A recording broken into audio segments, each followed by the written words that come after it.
La nouvelle est tombée il y a 1 heure. L'acteur canadien Alan Thicke est décédé. L'information est confirmée par son agent et les membres de sa famille.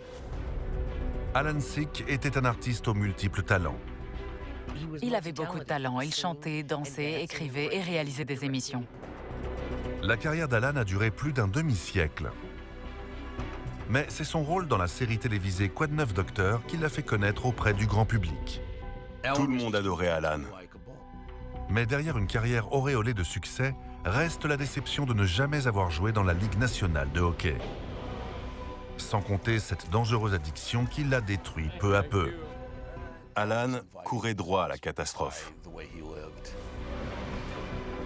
Alan Thicke est mort le 13 décembre 2016 après avoir joué au hockey à Burbank en Californie. Il avait 69 ans. Le certificat de décès d'Alan Thicke indique qu'il est mort d'une rupture de l'aorte, la plus grosse artère du corps humain. C'est difficile à comprendre compte tenu du fait qu'il était visiblement en excellente forme quelques semaines avant sa mort. Alors que s'est-il passé dans le corps d'Alan pour qu'une telle catastrophe survienne si soudainement?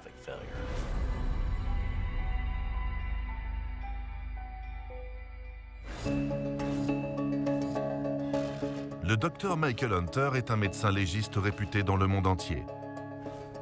Il a réalisé des milliers d'autopsies au cours de sa carrière.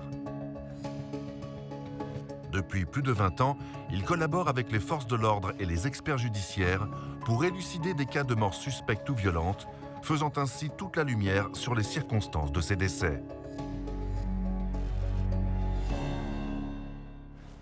Le certificat de décès d'Alan indique qu'il a succombé des suites d'une dissection aortique. C'est une affection cardiovasculaire rare et potentiellement mortelle, dans laquelle la paroi de l'aorte, qui est l'artère principale chargée de faire passer le sang du cœur dans le reste du corps, se déchire et prive de sang les organes vitaux, comme le cerveau. Je sais donc de quoi est mort Alan, mais j'ignore ce qui a pu endommager son aorte. Je vais éplucher chaque aspect de la vie d'Alan Thicke dans les moindres détails, en étudiant son certificat de décès, son dossier médical et divers témoignages, afin de découvrir ce qui a pu causer la perte d'une personnalité ô combien aimée. 31 août 2016, Santa Barbara, Californie. 3 mois et demi avant sa mort, Alan fait une apparition dans l'émission de télé-réalité Hollywood Medium. Pendant l'émission, le médium Tyler Henry adresse une sérieuse mise en garde à Alan. L'animateur lui prédit qu'il développera un jour des problèmes cardiaques. C'était terrifiant qu'il adresse une telle prédiction à Alan.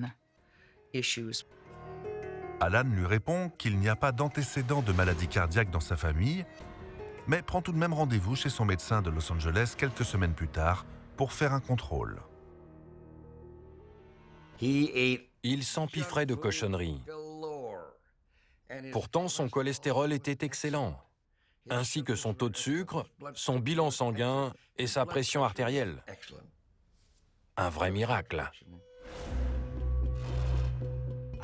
Je vois qu'Alan a reçu un certificat de bonne santé. Son cœur ne montrait aucun signe de faiblesse 2 mois avant sa mort.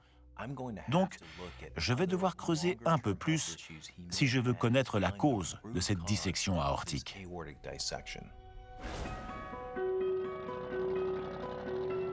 Alan Willis Jeffrey est né le 1er mars 1947 dans l'Ontario, au Canada. Sa mère, Joan, était infirmière et son père, William Jeffrey, travaillait dans un bureau de change. Alan est enfant unique. Ses parents ont divorcé quand il avait 6 ans et sa mère s'est ensuite remariée avec un médecin du nom de Brian Thicke. Il était incroyablement intelligent pour son âge. Regardez les photos de classe d'Alan.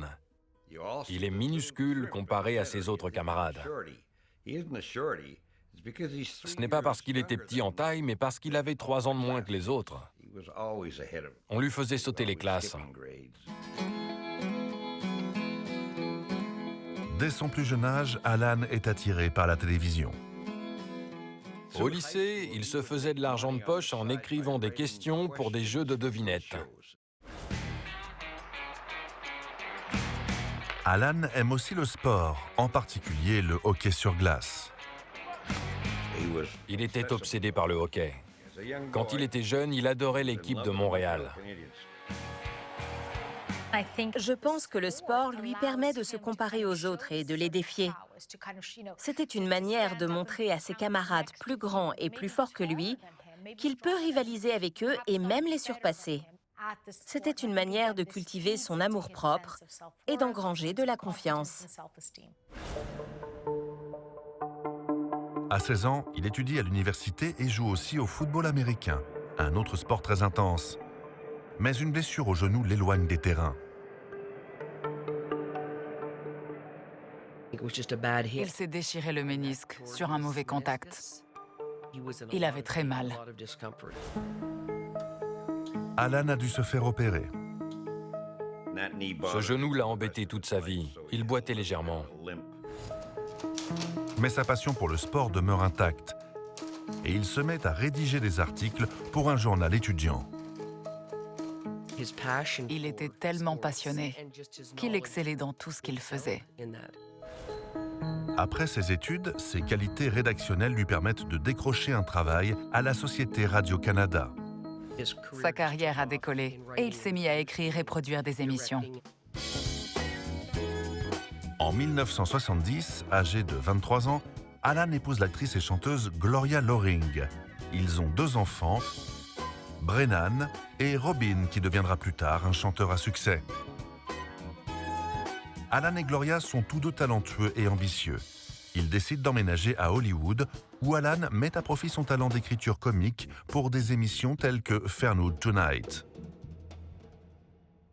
C'était une très bonne opportunité pour lui. Il a démarré sur les chapeaux de roue. En un mois, il est passé d'assistant à scénariste.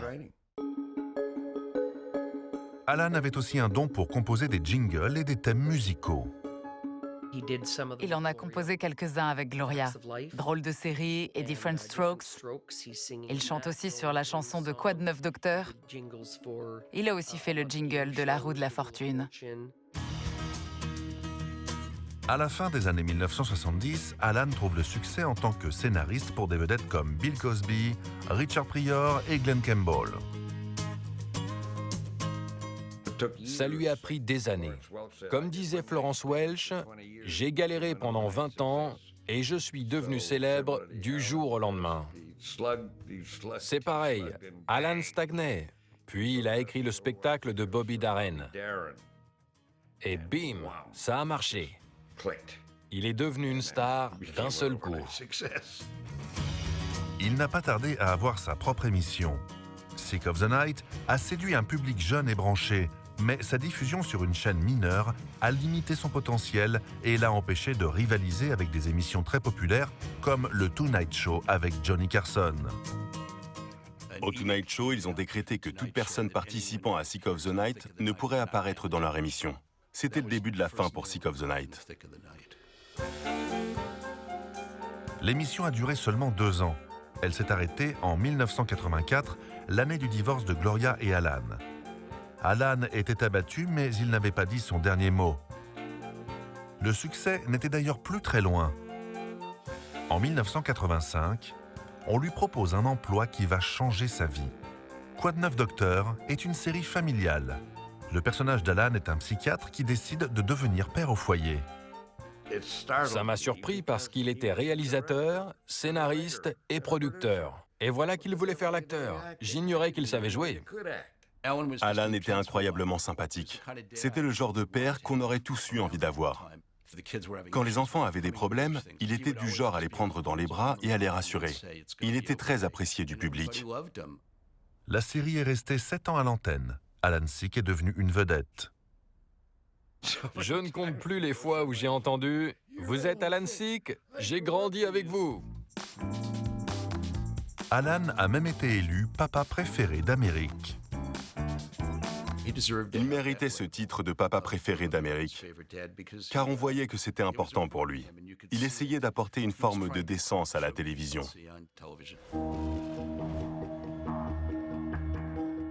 En étudiant ces dossiers, je remarque qu'au début des années 2000, Alan souffrait de la blessure au genou qu'il s'était faite à l'université.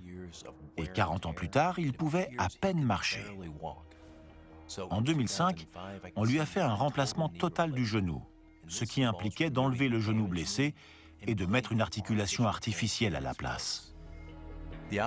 Habituellement, cette opération est réalisée sous anesthésie générale. L'anesthésie et la chirurgie peuvent avoir un impact sur le système cardiovasculaire et faire subir une pression sur les tissus de l'aorte, la rendant plus susceptible de se déchirer. Mais Alan est sorti de l'hôpital sans effet indésirable. 6 semaines plus tard, il jouait au hockey. C'était incroyable.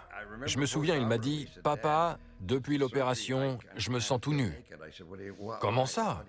Puis il a dit « J'avais tellement l'habitude d'avoir mal que la douleur me manque. » Alan s'est fait opérer du genou plus de 10 ans avant sa mort.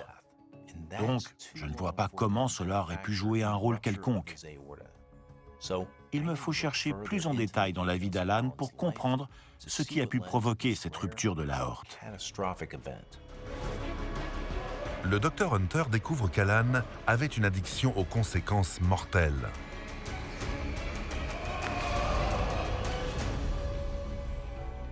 Alan est décédé d'une dissection aortique, c'est-à-dire d'une déchirure de l'aorte, l'artère qui transporte le sang du cœur vers l'ensemble du corps.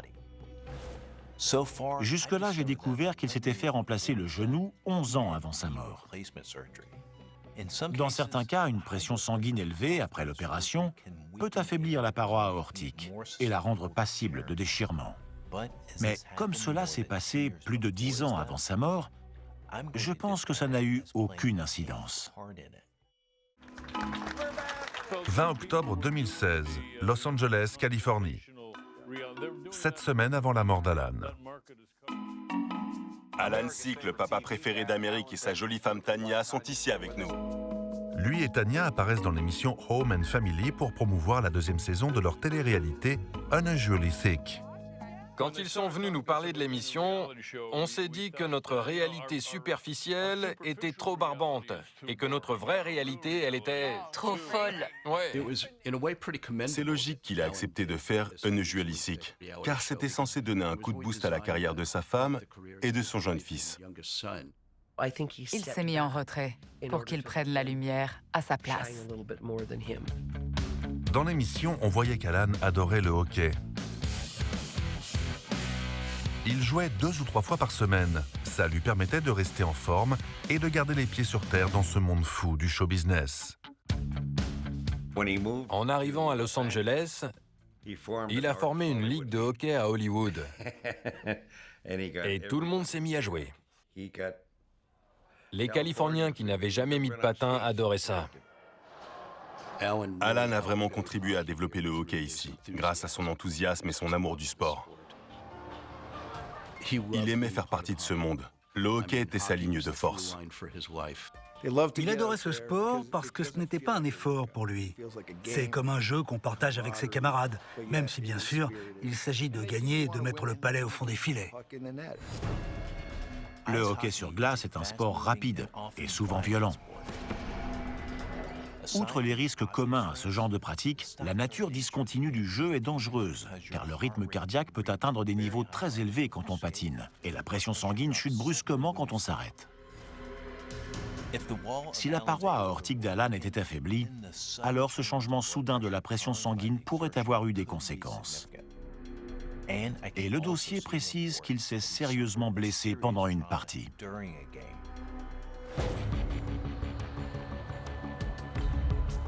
3 ans avant la mort d'Alan, en plein match, l'acteur se sent soudain à court de souffle. Il peut à peine marcher. Il avait mal, et quand il est arrivé à l'hôpital, ils ont découvert qu'il avait un collapsus pulmonaire. Le terme médical pour désigner cette affection est le pneumothorax. Cela survient quand de l'air s'échappe entre le poumon et la cage thoracique, ce qui provoque l'affaissement du poumon. Cela peut être mortel. Un pneumothorax sous tension peut pousser le cœur et les artères de l'autre côté de la poitrine. Il peut être causé par une blessure au thorax et être fatal. Mais en étudiant le dossier, je remarque qu'Alan n'avait pas de blessure au thorax. Il souffrait d'un pneumothorax spontané, qui survient quand la cavité pleurale du poumon laisse entrer l'air.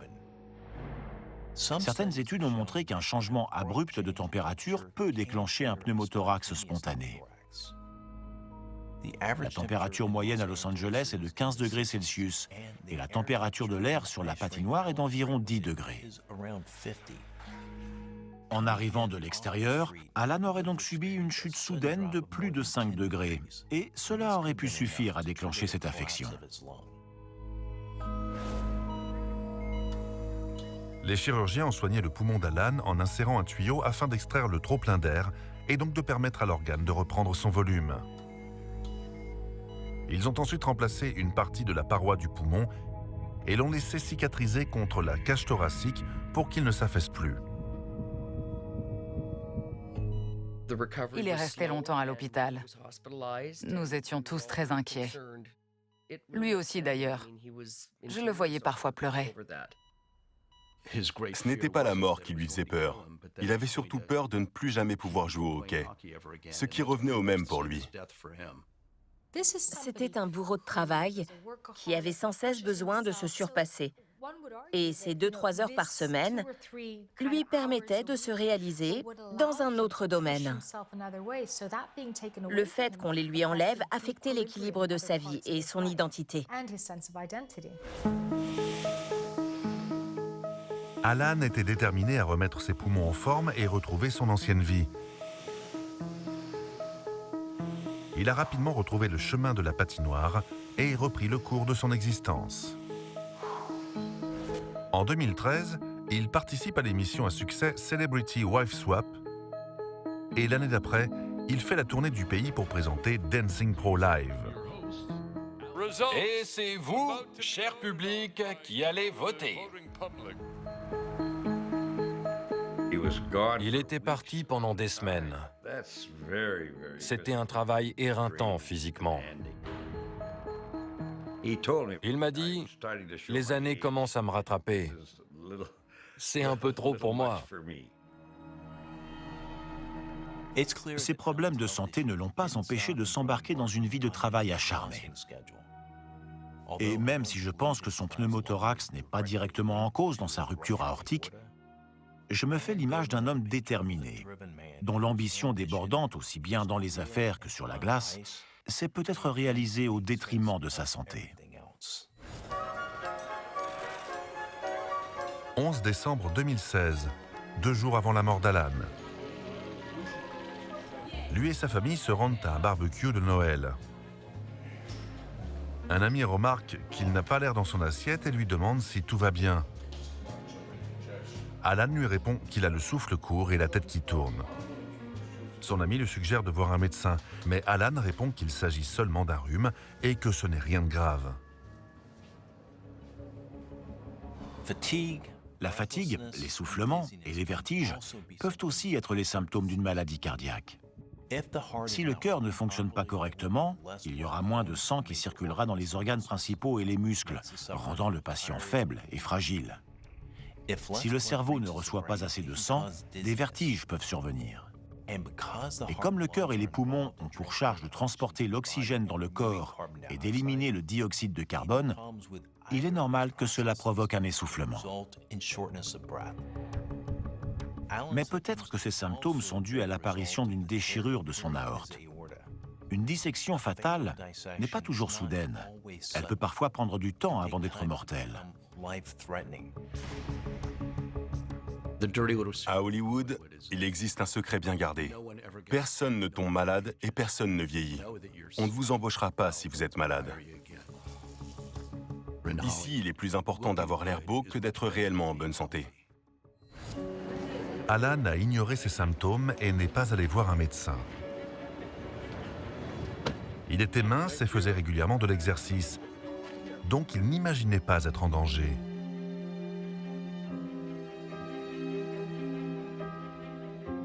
Il faisait très attention à rester mince pour la télévision. Il faut toujours être au top. Nous ne saurons jamais si Alan avait un rhume quelques jours avant sa mort. Mais en ignorant ses symptômes et en évitant d'aller chez le médecin, il a manqué l'opportunité qu'un professionnel repère un problème et lui sauve la vie. En poursuivant ses recherches, le docteur Hunter découvre qu'Alan souffrait d'une addiction aux conséquences dramatiques pour le cœur. Alan avait récemment passé un examen médical complet et avait reçu un certificat de bonne santé. Mais une rupture aortique peut survenir sans qu'elle soit visible lors d'un examen. Donc je pense devoir creuser encore plus pour trouver des réponses. Alan menait une vie très active, mais cela ne veut pas dire qu'il était en bonne santé. Je remarque qu'il consommait beaucoup de sel. Ce n'était vraiment pas bon pour lui.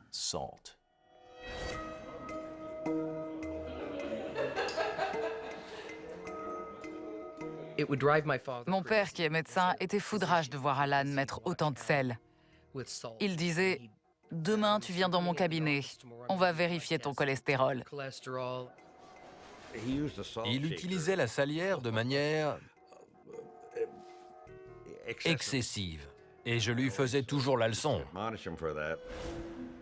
Le sel peut être dangereux. Il retient l'eau dans le corps. Et quand on en mange trop, il augmente la pression sanguine. Plus la pression sanguine est élevée, plus le cœur, les artères, les reins et le cerveau sont sollicités. Et ça peut entraîner des crises cardiaques, des AVC, des problèmes mentaux et une insuffisance rénale. L'hypertension artérielle est aussi l'un des principaux facteurs de la dissection aortique. Près de 80% des individus qui présentent cette infection mortelle ont eu des problèmes de tension.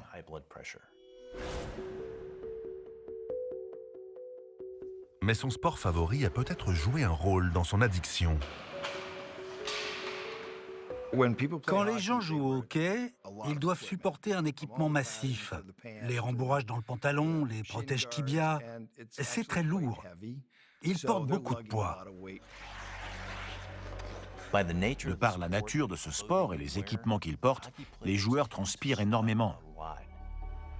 Et quand le corps se déshydrate, il perd du sodium, qu'il doit ensuite reconstituer avec des fluides et des aliments salés afin de rétablir l'équilibre électrolytique. Mais il semblerait que le sel n'était pas le seul problème dans son régime. Il aimait aussi le beurre. Il pouvait avaler une motte de beurre à lui tout seul. Il adorait ça. Quand il mangeait des travers de porc avec une pomme de terre, c'était enseveli sous une demi-livre de beurre, avec de la crème, du bacon et de la ciboulette. Il a grandi au Canada où il fait froid et où il est normal de prendre un petit déjeuner avec des pancakes, du beurre et du bacon pour affronter le froid polaire et faire le plein d'énergie. Des dizaines d'années plus tard, alors même qu'il doit savoir que ce n'est pas bon pour lui de manger comme ça, il doit y avoir une partie de lui, toujours reliée à son enfance, qui ne peut pas s'empêcher de faire ainsi. Ce n'est peut-être pas anodin. Une autre raison pourrait expliquer sa consommation excessive de beurre. Il faisait beaucoup de sport. Et le beurre est riche en graisses saturées, ce qui augmente les hormones anabolisantes dans le corps. Ce sont les hormones qui stimulent notamment la croissance des muscles. Peut-être cherchait-il un moyen d'augmenter sa puissance musculaire. Quand on dispute un match, on ne considère pas les efforts que l'on fait. Je dirais qu'un match de hockey équivaut à une course de 8 km au moins. L'apport en graisse chez un athlète devrait constituer 20 à 35% des calories totales journalières consommées. Aujourd'hui, on recommande de ne pas dépasser 10% de graisse saturée sur l'apport total.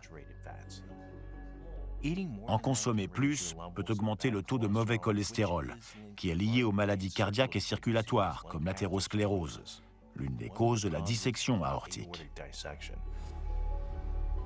L'athérosclérose est une maladie qui survient quand la graisse, le cholestérol et d'autres substances s'accumulent dans les artères. Ils forment une plaque qui s'accroche aux parois des artères et réduit leur diamètre. Cela force le cœur à pomper plus fort pour faire circuler le sang dans le corps. La plaque affaiblit aussi la paroi de l'artère, la rendant susceptible de se déchirer. Mais Alan faisait quotidiennement de l'exercice, donc il pensait être en assez bonne santé pour pouvoir manger n'importe quoi. Il était obsédé par sa ligne. Quelle ironie quand on pense à la manière dont il mangeait.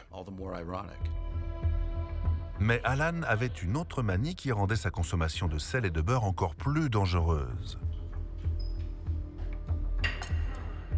Ses repas n'étaient pas assez équilibrés. Il consommait un café et de l'eau dans la journée. Et il mangeait comme un chancre le soir. C'était de la boulimie. Ce n'est pas une bonne solution de sauter des repas pour perdre du poids, surtout le petit déjeuner. Alan ne faisait que mettre encore plus à mal ses artères. Les études ont montré que les gens qui mangent peu le matin ou sautent le petit déjeuner ont tendance à s'empiffrer plus tard dans la journée. Les gens qui prennent un petit déjeuner auraient moins de chances de développer des maladies vasculaires comme l'athérosclérose par rapport à ceux qui mangent beaucoup le soir. Les choix diététiques d'Alan n'étaient pas bons. Mais il était raisonnable de bien d'autres manières. Il ne consommait pas d'alcool ni de stupéfiants. On ne peut pas considérer Alan comme une victime d'Hollywood et des excès dus à l'alcool, la débauche et la fête. Il n'était pas comme ça. Il a vu tellement de gens gâcher leur vie qu'il ne voulait pas emprunter le même chemin. Et pourtant, Alan consommait une drogue tout aussi nocive, la cigarette. Quand il était anxieux, il fumait probablement plus de cigarettes qu'il n'aurait dû. Il était un fumeur social. Il fumait parce que tout le monde autour de lui fumait.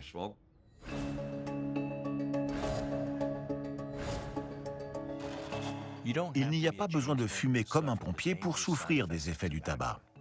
La fumée de cigarette aggrave les facteurs de risque d'une consommation excessive de beurre et de sel dans le développement de l'athérosclérose. La nicotine et le monoxyde de carbone dans la fumée de cigarette endommagent les cellules qui tapissent la surface intérieure des vaisseaux sanguins, favorisant la formation de plaques. Des repas riches en matières grasses, un mode alimentaire irrégulier et le tabagisme en plus, c'est plus qu'il n'en fallait pour ses artères. C'est comme s'il voulait pousser son système cardiovasculaire à l'extrême. N'oublions pas qu'il a commencé à fumer dans les années 60. Nous ne connaissions pas les dangers du tabagisme à l'époque. Donc, pour quelqu'un qui entrait à l'université à 15-16 ans, fumer des cigarettes pouvait être un moyen d'avoir l'air plus cool et plus âgé. Les vices d'Alan étaient le sel, le beurre et les cigarettes. Et la combinaison des trois était hautement toxique. Il a choisi de ne pas tenir compte de certains signes avant-coureurs quand il aurait dû le faire. Il a pris la situation au sérieux quand c'est devenu grave. Mais la plupart du temps, malgré ce que les médecins disent, on ne suit pas toujours leurs conseils au pied de la lettre. Le style de vie d'Alan était une bombe à retardement. Son amour pour le sport lui a permis de retarder l'inévitable, mais pour combien de temps ?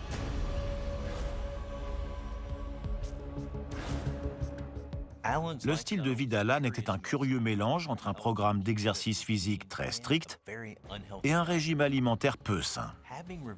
Après avoir examiné ses antécédents médicaux et sa manière de vivre, il semble que cette rupture aortique n'est pas survenue par hasard. Même si Alan travaillait dur pour rester mince en jouant au hockey sur glace 2 à 3 fois par semaine, il consommait beaucoup trop de sel et de beurre. Pour compenser toutes les graisses qu'il absorbait, il sautait certains repas. Et pour ne rien arranger, il fumait. Alan courait droit à la catastrophe avec un tel régime. Et une fois que ce genre d'habitude est ancré, c'est très dur d'en changer. Mardi 13 décembre 2016, Burbank, Californie. Le jour de la mort d'Alan. Vers 10h15, Alan, son fils Carter et leurs camarades se préparent pour leur match habituel. Alan adorait jouer au hockey. C'était un très bon joueur. Il avait l'air très en forme physiquement. À 10h20, Alan appelle sa femme Tanya.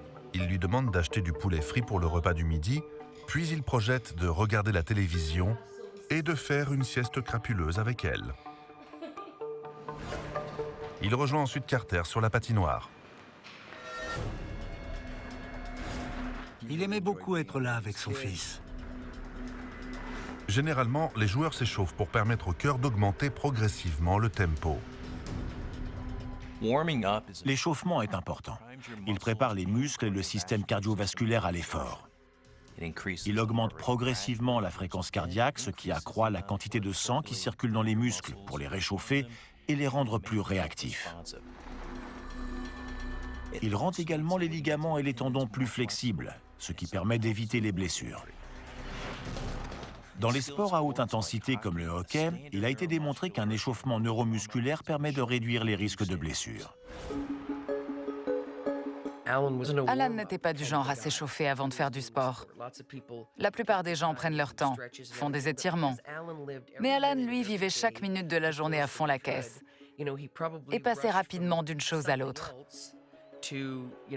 Il enfilait ses patins, ses protections et filait sur la glace. Alan ne s'échauffait pas avant de faire du sport, soit parce qu'il n'a jamais pris l'habitude de le faire étant jeune, soit parce qu'il voulait montrer à tout le monde qu'il n'avait pas besoin de s'échauffer pour être meilleur que les autres, comme à ses 16 ans. À 11h15, le match bat son plein.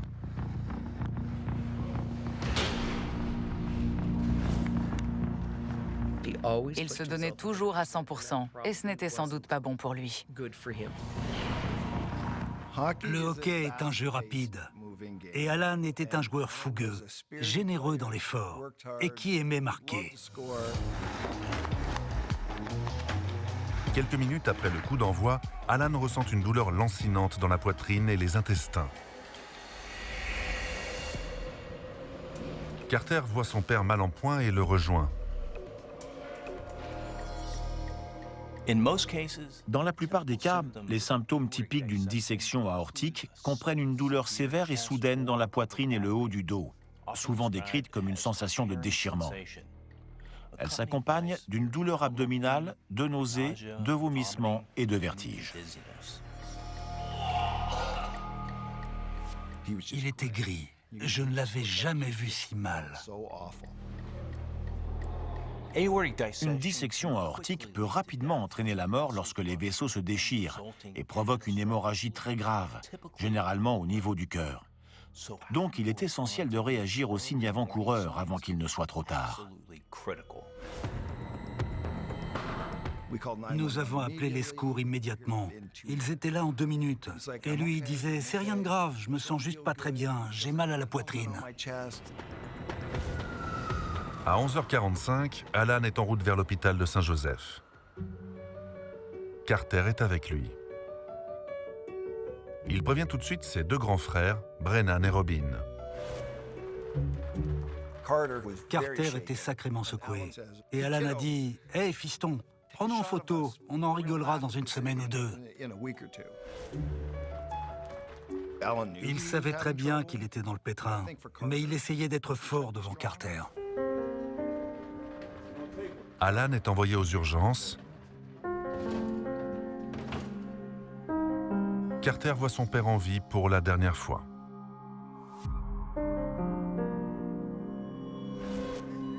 Le temps presse. Les médecins lui font passer des tests pour cibler le problème. Ces symptômes peuvent indiquer une multitude de troubles. Brennan, son fils aîné, vivait près de l'hôpital. Il est arrivé rapidement sur place et il pouvait nous tenir informés de l'état de son père. 2h30 plus tard, à 14h14, Alan Sick est déclaré mort. Une triste nouvelle pour le monde du spectacle. L'acteur canadien Alan Thicke est décédé. Il a succombé d'une crise cardiaque pendant qu'il jouait au hockey avec son fils. Alan Thicke avait 69 ans. Carter a écrit sur les réseaux sociaux « Aujourd'hui, j'ai perdu mon meilleur ami et mon idole. L'humanité a perdu l'un de ses meilleurs représentants. Tu resteras à jamais une légende. Je t'aime, papa. À la prochaine. » Mon neveu m'a dit par message, il est parti. J'ai répondu, tu veux dire quoi par là? Puis il a dit, il est décédé. Sous le choc, on s'est assis et on a pleuré. Et là, on se dit, ah non, c'est pas possible. C'était bouleversant. J'étais effondré. Il n'y a rien de pire que de perdre un enfant. C'est terrible.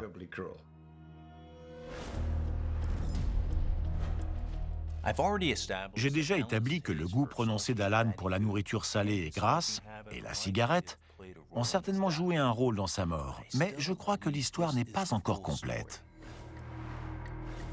En fouillant encore plus loin, je pense avoir trouvé la raison qui permet d'expliquer pourquoi cet homme à la santé plutôt saine est mort si subitement.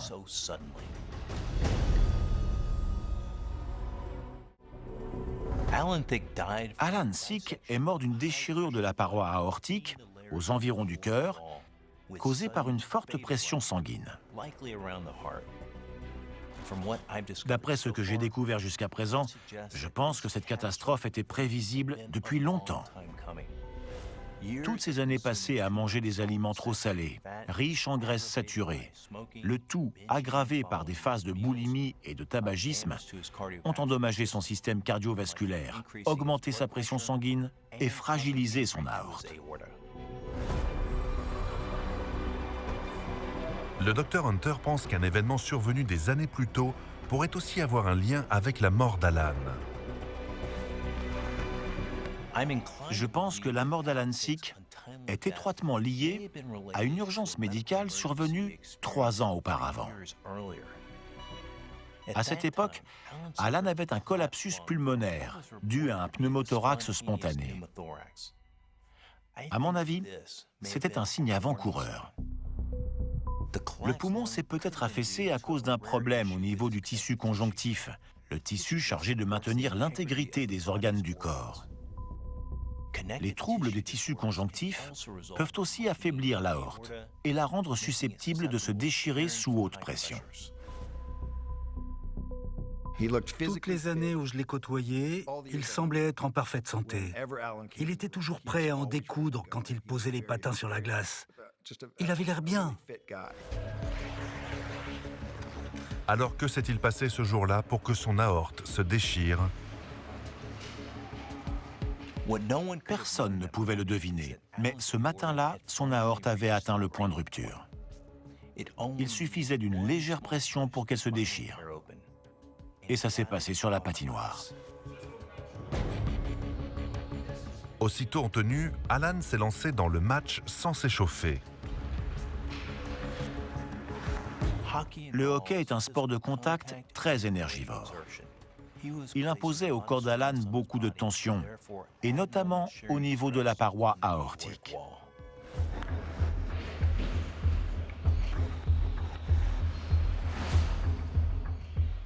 Compte tenu des exigences physiques que demande ce sport, son cœur fournissait encore plus d'efforts pour pousser le sang dans le corps et augmentait la pression dans l'aorte. Trop importante, la pression a fini par déchirer la couche intérieure de la paroi. La rupture se situait probablement près du cœur. Le sang artériel était soumis à une telle pression qu'il s'est écoulé du cœur, provoquant ce que l'on appelle une tamponnade péricardique. Cet épanchement du sang a freiné les capacités de pompage du cœur et a empêché d'alimenter les organes vitaux du corps, dont le cerveau. Privés de sang et d'oxygène, les organes commencent à défaillir. Le corps entre alors en état de choc conduisant à l'arrêt cardiaque, puis à la mort.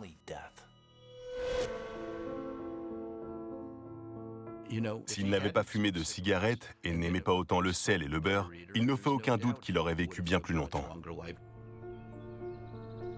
Mais Alan a sans cesse ignoré les conseils des autres. Il était mince, il était beau, il pratiquait un sport de jeune homme, il était marié à une femme bien plus jeune que lui, donc son sentiment d'invincibilité devait être supérieur à celui des hommes de son âge. On n'aurait jamais cru qu'il avait 69 ans. En le disant, ça me semble presque absurde. Je n'avais même jamais réalisé qu'il avait cet âge-là.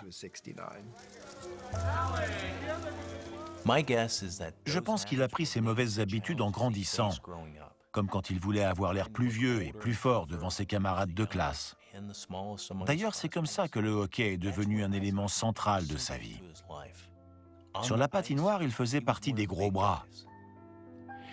C'est peut-être pour ça qu'il n'a pas changé ses habitudes. Elles étaient liées à son rêve de devenir un joueur de hockey respecté de tous.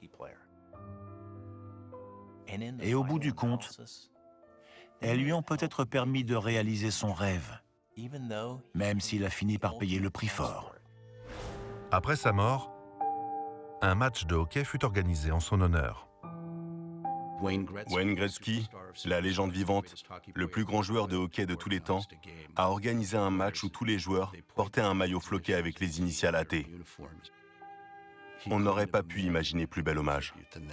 C'est le plus beau des compliments qu'on pouvait lui faire. Il était fier d'être un acteur. Mais ça n'égalait pas l'excitation qu'il ressentait en mettant le palais au fond des filets. Si Alan avait pu choisir, il aurait préféré qu'on se souvienne de lui comme d'un grand joueur de hockey plutôt que comme d'un grand acteur, sans hésiter. Merci beaucoup. J'ai toujours voulu recevoir un prix et pouvoir dire « Quelle surprise, je n'ai rien préparé !» Mais je désire ce prix depuis tellement longtemps, alors je vous assure que pas un seul moment de mon discours ne sera improvisé. Les dernières paroles qu'il a prononcées en regardant Carter étaient « Si je dois partir, quelle meilleure façon de le faire qu'en jouant au hockey avec mon fils ?»